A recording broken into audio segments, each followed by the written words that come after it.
something come out of his mouth that is not a lie, and she wants my help to make that happen today on this stage. Take a look.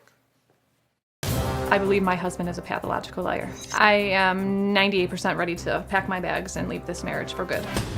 My husband did lie about having testicular cancer. The reason why I lied is I just wanted the attention and no other explanation for it. He went on back and he completely lied about it. I had my money in a cookie jar. I guess I believed I was entitled to some of the money. I wasn't. I told her I took a couple hundred. I actually took more than that. I confronted my husband about it and he told me that it had to have been somebody else. He has not paid me back. We have argued on a daily basis regarding his lies. She bitches at me, puts me down, yells at me, says that she's gonna leave. I don't know what to do anymore. That's why I do lash out and yell and scream and call him names. I tell her all the time that she doesn't do a damn thing. It's my job to pay the bills, pay the rent. I don't have a bank account for a reason. I do everything cash. I haven't showed her a pay stub in 5 years. I'm all about me. I probably shouldn't be, but I am. I am at the end of my ropes with him. I don't think I can handle another lie. I think Dr. Phil's gonna rip me a new one. That's what I need. I need somebody to put me in place, and that's what I want. Okay, all right, look, let me just be real straight up with you guys, because I work real fast, I cut to the chase, I'm gonna tell you the truth as I see it. You want truth? Yes. You're gonna get it from here. I don't know about over here, but you're gonna get it from here. So I'm gonna get right straight to this. You willing to do that? Yes, sir. All right, you're a liar, Yes. right? Yes. You know that? Yes. You've known him how long? About almost 12 years. Okay, and you've been married how long? A little over a year. And you have a baby how old? He's almost 9 months. Okay, so you had a baby. You got pregnant with him in the 11th year of knowing him. Yes. You knew he was a liar the year you met him. True? True. You knew in year 1 he was a liar. Yes. In year 2, you knew it for sure. For sure. In 3, 4, 5, 6, 7, 8, 9, 10 years, you knew lie after lie after lie after lie after lie after lie. Correct? Correct. Okay, are you a slow learner? No. But yet, you not only continued with him year after year after year, but then you decided, here's the idea, I'll have a child with him. So I not only subject myself to this deception, betrayal, I will bring an innocent child into this world so the child can be subjected to this for the rest of their life. What the hell are you thinking? I don't know. I honestly don't know. Well, come on. I don't know is not an acceptable answer. That is a lie by omission. So don't you join him in lying to me. You do know. You have a theory about this. What is it? I don't know. I love him and Okay, so I you're just not hope- ready to talk to me then. So you can think about that for a Okay. few minutes, okay? John and Kate says his lies have affected their sex life. I mean, it's affected it now. Let's look at this. When I thought my husband had testicular cancer, we did not have a sex life for the simple fact that I assumed that it would hurt. I didn't know if anything was going on in there, so I kind of wanted him to heal and to take his medicine. Then once I found out that it was a lie, that he did not have testicular cancer, there was just no sexual attraction. I'm not very intimate with her at all. I haven't been since 6 months ago. I'm not one to have sex. I believe my husband is cheating on me. My friend told me that he had seen my husband's profile on a dating website. I confronted him about it, and he told me that it was absurd. It breaks my heart that there might actually be a profile of him trying to be with somebody else. I have never gone on a dating website. I think my wife thinks I'm cheating on her, but I'm not. Okay, so we've already agreed you're a liar. Okay, and you've been a liar for a long time. Long time. You didn't start lying when you met her. You've been a liar. Since I was, as far as I can remember, since I was 4 or 5 years old. Okay, so why? I don't have an explanation. I really don't. That's why I'm here. Okay, you do have an explanation. It's what my brain does. It's what I do. I don't have an But explanation. why do you lie? I don't know. Well, you do know. You may know, but I don't. No, you do know. Okay. Why do you lie? What do you get out of it? Make myself look better. Yeah. Get what I want. Does it work? Yes. Most of the time it does. You get away with it most of the time, Most right? of the time, yeah. And you get away with her most of the time, right? In the moment, you get away with it. Yes, I do. Because she chooses to believe it even though you have a long history of lying. Yes. Because see, a lie is really not powerful. It doesn't really have any power. The power with a lie, and there are lies that she doesn't know about, right? Yeah. I would say 40% of my life with my wife is a lie. I lied to my wife at least once, twice a day. It could be about the smallest thing to the biggest thing. It does make me feel good to lie, because I feel like I'm making myself look better. Well, John is a self-admitted liar who lied to his wife, Kate, about having testicular cancer. So what else has he lied about? Well, I mean, the list goes on and on. Now, I asked you a question up front. I said, why? And what I was saying is you had year after year after year after year after year to kind of learn this, but yet you stayed and stayed and stayed and stayed and stayed and put yourself in harm's way. You said, well, we had a baby we didn't plan. Well, you put yourself in harm's way and allowed yourself to get pregnant with him. Then you got married because your father said, hey, you know, you don't have babies out of wedlock, so you got married. I'm just saying, what is it in you? You need to know this. You need to know this about yourself. Why were you willing to continue to settle for this? I don't know, because I assumed he would eventually, that he loved me good enough that he would stop lying. What would happen that would cause that to happen? Just like on a Wednesday morning, he would just wake up and go. But yes, pretty much, that he would just wake up one day and say, I have a great marriage, I have a great son, let's start a brand new day without lying.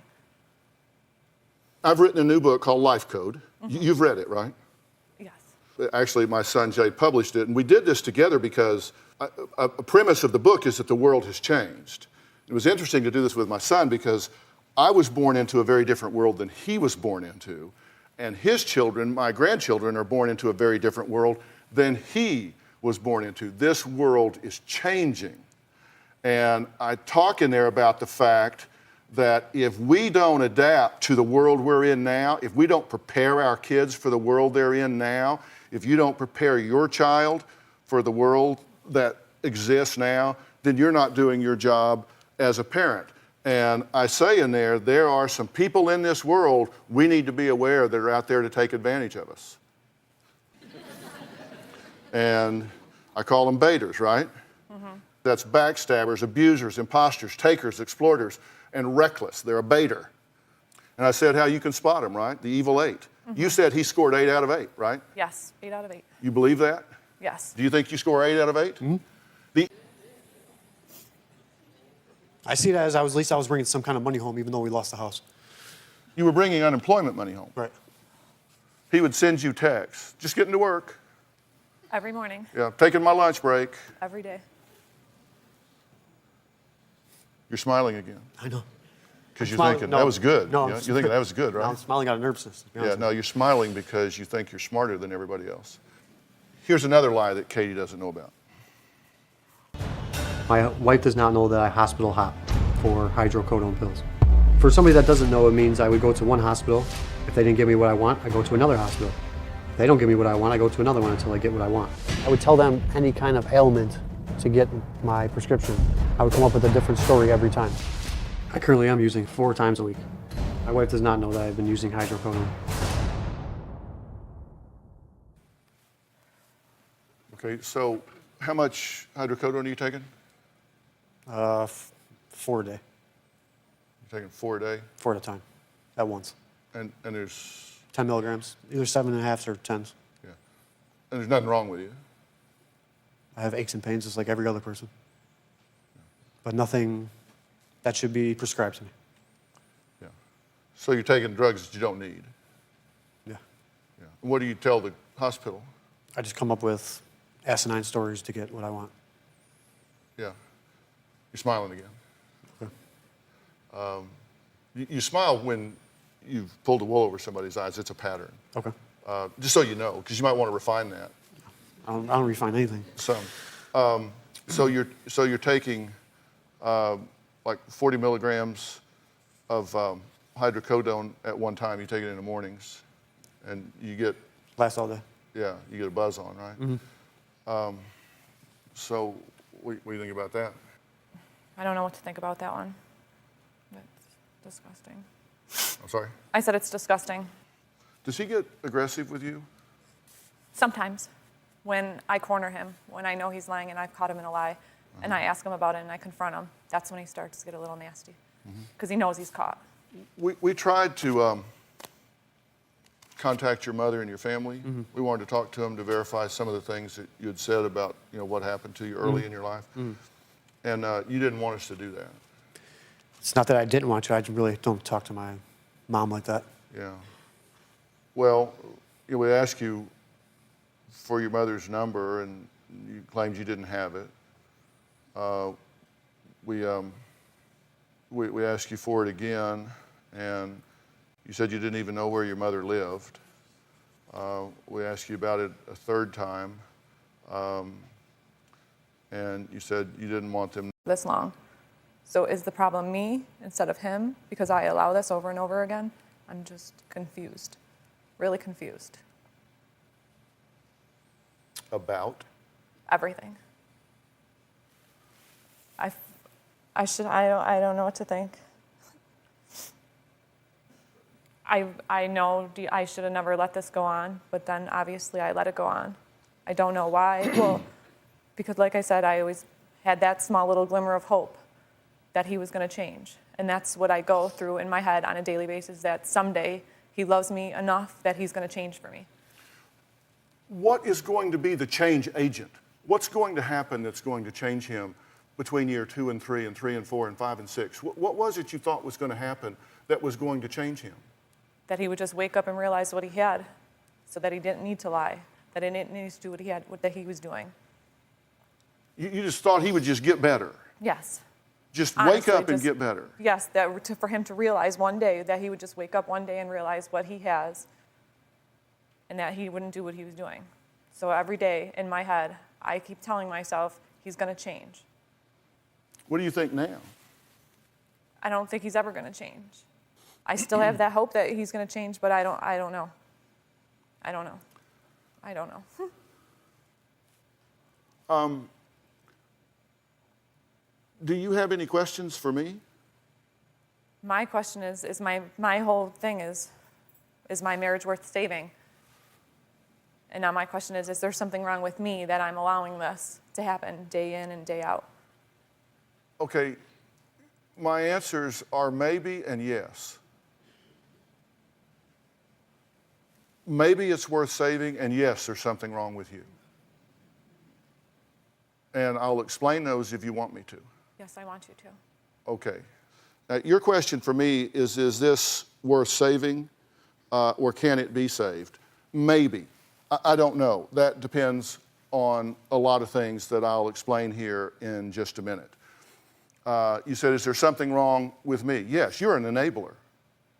I mean, you're living in a fantasy world. I mean, look, there ain't no Santa Claus. I don't know where you come down on the Easter Bunny, but you got to live in a real world here. You know, I talked about Life Code, and you've read that book, and there are a couple things where I talk about the Sweet 16, about what winners do.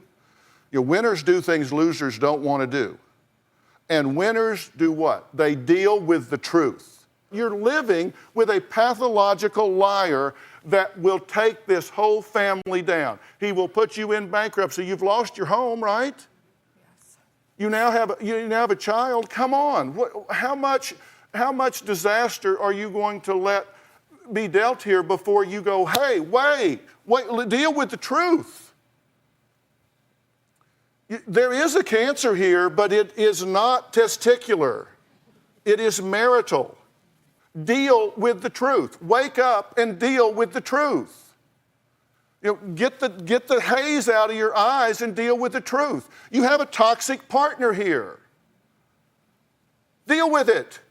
Deal with the truth. Winners deal with the truth. That's the truth. Quit telling yourself he's just going to wake up and get better. You are an enabler.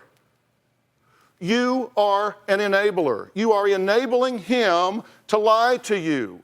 You give power to his lies by believing them, acting on them, pretending that they're true. You two sit around there and say, okay, he doesn't have a job, but let's the two of us pretend that he does. And today, we'll pretend he has a job and that we're a nice little couple sitting out here taking care of everything. Feels good in the moment, let's do it.